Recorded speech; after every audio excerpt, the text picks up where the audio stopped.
नमस्कार, स्वागत है आपका। आप देख रहे हैं सी न्यूज भारत। मैं हूं आपके साथ इशिता। वक्त हो गया न्यूज बुलेटिन का। इस बुलेटिन में बात करेंगे आगरा की, जहां श्रीमद् भागवत पुराण के अंतर्गत कृष्ण जन्म लीला का मंचन धूमधाम और हर्षोल्लास के साथ मनाया गया। आगे बात करेंगे छिंदवाड़ा की, जहां राष्ट्रीय हिंदू सेवा समिति द्वारा शहर जुन्नार देव से भव्य कांवड़ यात्रा एवं शोभा यात्रा का आयोजन किया गया। ऐसी तमाम खबरों पर करेंगे विस्तार से बात। श्रीमद् भागवत पुराण के अंतर्गत कथा में कृष्ण जन्म लीला का मंचन बड़ी ही धूमधाम और हर्षोल्लास के साथ मनाया गया। हर जगह नंद के आनंद भैया जय कन्हैया लाल के उद्घोष होने लगे। राधा कृष्ण मंदिर, फूटा मंदिर, राजा मंडी रेलवे क्रॉसिंग के समीप पिछले दिनों से श्रीमद् भागवत कथा का अमृत रसपान करने के लिए श्रद्धालुओं की भीड़ लग रही है। भागवत कथा में श्री कृष्ण अवतार का वर्णन भागवत आचार्य पंडित ओम प्रकाश शर्मा द्वारा किया गया। उन्होंने बताया कैसे कृष्ण भगवान का जन्म हुआ और वासुदेव जी को उनको पालकी में बिठाकर मथुरा ले गए।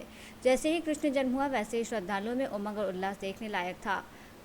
हर और नंद के आनंद भैया जय कन्हैया लाल की गूंज ने मन मोह लिया। भागवत में आज के दिन गोवर्धन लीला का मंचन होगा। इस मंदिर प्रांगण में ये 65वीं भागवत कथा का आयोजन किया जा रहा है। गोयल परिवार और समस्त भक्तजनों के सहयोग से भागवत कथा का आयोजन किया जाता है। भागवत आचार्य पंडित ओम प्रकाश शर्मा ने बताया कि हर सावन के पवित्र माह में भागवत का आयोजन किया जाता है और मंदिर में सुबह शाम भजन कीर्तन होते हैं। तो ये भागवत चल रही है, आप क्या कहना चाहेंगे? यहाँ भागवत 65 साल से चल रही है। ये 24 भागवत मेरी है, 24वीं।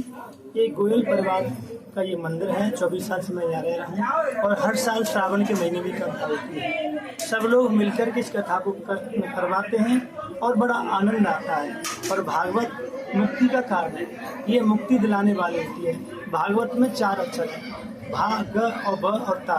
भा माने भक्ति, बा माने वैराग, ता माने तारना और गा माने ज्ञान।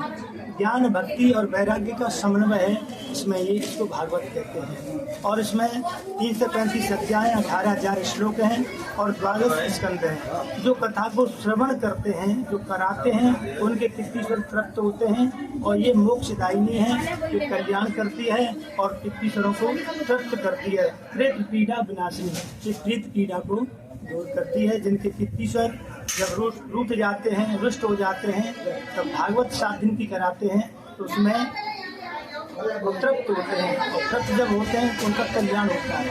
आज की तीसरे दिन की कथा में ध्रुव चरित्र की कथा हुई है।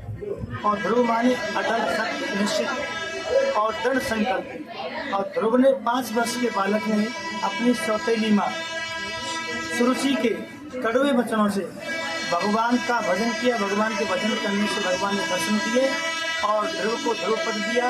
और ध्रुव ने अपनी सौतेली माँ के जब वचन सुने तो सबसे पहले गुरु उन्हीं को बनाया कि जब तक माँ कड़वे वचन नहीं बोलती ही तो फिर माँ भगवान के प्रसन्न नहीं होते।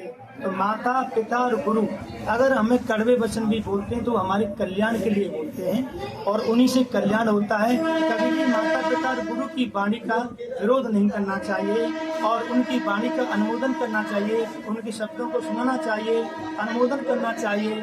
उसी से हमारा कल्याण है। और यहाँ हर साल भागवत होती है।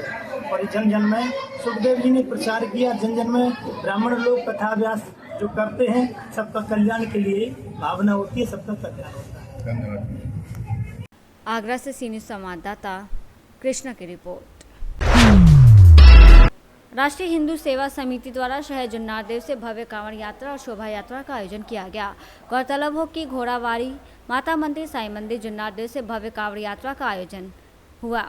श्रद्धा उत्साह के साथ घोड़ाबाड़ी से पैदल मातृ शक्ति द्वारा करीब 5 किलोमीटर कांवड़ियों द्वारा कांवड़ लेकर डूंगरिया होते हुए शहर जुन्नार देव पहुंचे। वहीं साईं मंदिर जुन्नार देव से भव्य कांवड़ यात्रा भगवान भोलेनाथ की झांकी को लेकर कांवड़िया पैदल चलते हुए ग्राम पंचायत जुन्नार देव विशाला पर स्थित महादेव महाकाल की शिवनगरी पहली पायरी पहुंचे, जिसके बाद भगवान भोलेनाथ पूजा आराधना कर अभिषेक किया गया। कांवड़ यात्रा का समापन किया गया। इसके कार्यक्रम में धार्मिक श्रद्धा, आस्था और भगवान भोलेनाथ की झलक देखने को मिली। आयोजन का मुख्य उद्देश्य भक्तों को एकजुट कर सामूहिक धार्मिक अनुभूति प्रदान करना था, जिसमें सैकड़ों श्रद्धालुओं, महिलाओं, युवतियों और स्थानीय नागरिकों ने भाग लिया। सुरक्षा व्यवस्था की दृष्टि से पुलिस प्रशासन कांवड़ यात्रा के शुभारंभ से लेकर तीर्थस्थल जुन्नार देव विशाला तक अपनी सुरक्षा व्यवस्था का बड़ा सहयोग रहा। कांवड़ यात्रा कहाँ से निकाली गई? ये कांवड़ यात्रा जुन्नारदो के नगर से आपके जो साईं मंदिर प्रांगण है वहाँ से निकाली गई है। ये राष्ट्रीय हिंदू सेना ब्लॉक जुन्नारदो की कार्यकारिणी द्वारा आयोजित की गई है और इस कांवड़ यात्रा का मुख्य उद्देश्य है अपने क्षेत्र में सुख शांति और समृद्धि के लिए और भगवान महाकाल का आशीर्वाद हमारे इस जुन्नारदो के पावन धरा पर हमेशा बने रहे। इसके लिए राष्ट्रीय हिंदू सेना के तत्वाधान में ये विशाल कांवड़ यात्रा का आयोजन किया गया है, जिसमें कम से कम 151 कांवड़ों की संख्या है और जिसमें सभी श्रद्धालु बंधु और मातृशक्ति का एक विशेष योगदान रहा है। पहली बार निकाली गई है इस साल या हर साल निकालते हैं आप? नहीं, हर साल अलग अलग जगहों से निकाली जाती है और इस वर्ष मान के चलिए जुन्नारदो विशाला में आने का मुख्य उद्देश्य यही था कि यहाँ पे जो नए गठन हुए हैं तो हमारे जो संयुक्त प्रभारी महोदय आपके पवन तिवारी जी, उनके द्वारा ये आयोजन किया गया था और उन्होंने बताया कि हमारे ब्लॉक के समक्ष टीम और प्रत्येक कार्यकर्ता उत्साहित है इस कार्य को लेते हुए, तो इसलिए ये विशाल कांवड़ यात्रा का आयोजन किया गया। आपका नाम? मेरा नाम अमित सिंह राजपूत, राष्ट्रीय उपाध्यक्ष के पद पर हूँ और संपूर्ण भारत का देखता हूँ। Thank you sir. Junnardeo Chhindwara से सी न्यूज़ संवाददाता वीरेंद्र अग्रवाल की रिपोर्ट। खबर कोटा से है, जहां जिला कांग्रेस महामंत्री विपिन बरथुनिया की धर्मपत्नी पूजा बरथुनिया का कोटा की जनता और कांग्रेस के कर्मठ और सच्चे कार्यकर्ताओं के समस्त भावुक अपील की गई। देखिए रिपोर्ट। कोटा के समस्त नागरिकों को और कांग्रेस के समस्त कर्मठ कार्यकर्ताओं को मेरा नमस्कार।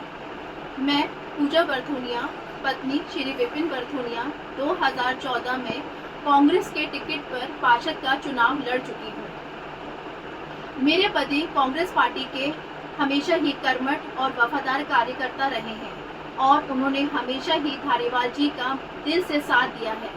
पर बहुत ही दुख की बात है कि धारीवाल जी और सांसद ओम बिरला जी की जुगलबंदी ने मेरे पति को झूठे केस में फंसा दिया है, जो कि सरासर गलत है। अतः मैं न्यायपालिका से अनुरोध करती हूँ कि मेरे पति को शीघ्र ही जेल से रिहा किया जाए और झूठा मुकदमा चलाने वाले हेड कांस्टेबल नरेंद्र सिंह, जो कि जवाहर नगर पुलिस थाना कोटा में कार्यरत हैं, उन पर उचित एवं कड़ी जांच की जाए।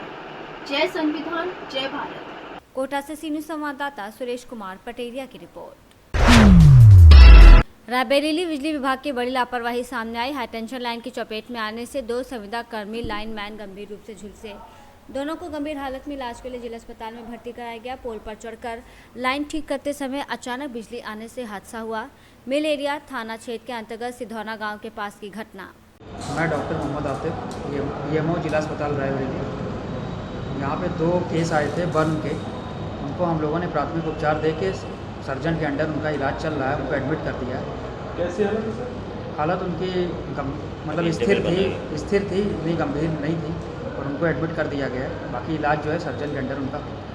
रायबरेली से सी न्यूज़ संवाददाता मृदुलेश त्रिपाठी की रिपोर्ट। बुलेटिन में फिलहाल इतना ही। देश और दुनिया की तमाम बड़ी जानकारियों के लिए देखते रहिए सी न्यूज़ भारत।